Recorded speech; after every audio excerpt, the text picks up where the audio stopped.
Thank you for purchasing your new Range Rover from the VIP group. My name's Liam and I'm going to talk you through some of the key features and some you may not know about. So first of all, we have the key, the simple lock and unlock button. Every time you unlock the car, the lights will flash for easy access so you know where your car is in a dark spot. Alternatively, you can press the lights key and the lights will come on if you're unsure where your car is. The boot, if you hold down the boot button, the boot will open automatically and you can easily access it. To charge the electric part of your car, all you have to do is come over to the grille, lift that up, pop the cover off, and ensure that this is plugged in before you plug it into the socket in the wall for safety reasons. To undo it, just simply pull it out, do that up, and pop that back on. That will be located in the boot at all times when you get your car. Moving on to the door handle then.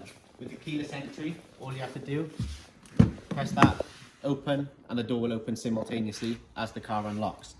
To shut it, shut the door, tap there, and the car will lock automatically with the wing mirrors folding in. Moving on to the boot then, we also have the keyless entry for the boot. So if your keys are on you or within the proximity of the car, all you have to do, walk up to the corner of the car and kick it open. Sometimes it doesn't work, but give it a few goes and it'll work. Power off the tail grip. If you press this button, the bottom will come out. Now in here will be your charging leads for the electric part of the car. Underneath here then, we have the tyre immobiliser. So if you have a flat tyre, you can easily sort that out. This is weight bearable, so it can fit up to 2 people on it. So if you're having a picnic or whatever you want to do, putting your football boots on, you can easily sit on here and put them on. Also, this is electrically adjustable. So if you've got a low garage or a low ceiling, pull this down, press the button for 5 seconds. You'll hear a beep, and that will, every time you open your boot now, that'll be the desired height for you. Now we move on to the interior part of the Range Rover, and this is where the Range Rover really stands out. As you can see, we're sat in luxury ivory Windsor leather seats. To adjust these seats is quite simple. This button here, adjustable headrest, forward, back to your preference. Here we can go more straight or we can go more reclined. This button just below, back and forth, whether you can reach the pedals or whether you can't. This is tilting the seat, and all this can be adjusted manually just to your preference. On the right hand side of the steering wheel, we have a little knob which you can turn to adjust the steering wheel to your height, width, depth, whatever you want. When you're nice and comfortable and in your driving preference, all you need to do, press the M, and within 5 seconds, press either 1, 2 or 3. This means you can have up to 3 drivers saved at once in order for the personalised driving experience at all times. On the top of the door then, we have the mirrors. Simply click that mirror and twist the knob to fold the mirrors in and back out again. This button here, if you're going through a tight lane, you can put the mirrors out and in with ease with one touch. This button just below it is the child lock. If you have kids in the back, you can lock both the windows and the doors at the same time. Moving on to the wheel then. On the right hand side, we have the wipers. Press this button in here for a rear screen wash. Tilt so the back wipers are off at the moment, then we have an intermediate, and then they're on full time. The middle dial, we have the amount of screen wash used at once. At the moment it's set to max, but there's 5 settings you can use to personalise how much screen wash you want the car to use. On the left hand side of the wheel then, we have the lights. Flick towards you for a full beam, flick away from you to keep the full beams on. This end dial here, at the moment they're set to auto, but that can change within an instant. We have neutral, we have on, or we have off. Neutral means that if the car detects low levels of light outside, it'll automatically turn the headlights on for you. Middle dial, we have fog lights. Flick forward for the front fog lights, flick backwards for the rear fog lights. Indicator, down to go left, up to go right. On the wheel itself then, we have a nice heating element. If you just press that button, and within 2 minutes the wheel will be nice and heated for your hands. Turn it off because it's a hot day. The speed limiter then, just click this button and click the up arrows and down arrows, and on your dashboard you'll see the speed limiter going up. Once you've set your desired speed, press resume and you won't have to press the pedal at all. If you do go over the speed limit that you require, as soon as your foot comes off the pedal, you will return to that normal speed. The lane assist. When the button is illuminated orange, this means that lane assist is not working and it's not active, or you're not going fast enough to activate it.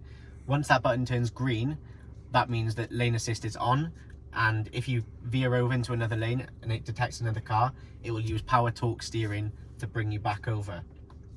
On the left hand side of the wheel then, we have the menu button. If you click that, the menu will appear and you'll see an OK button also illuminate with 4 arrows around it.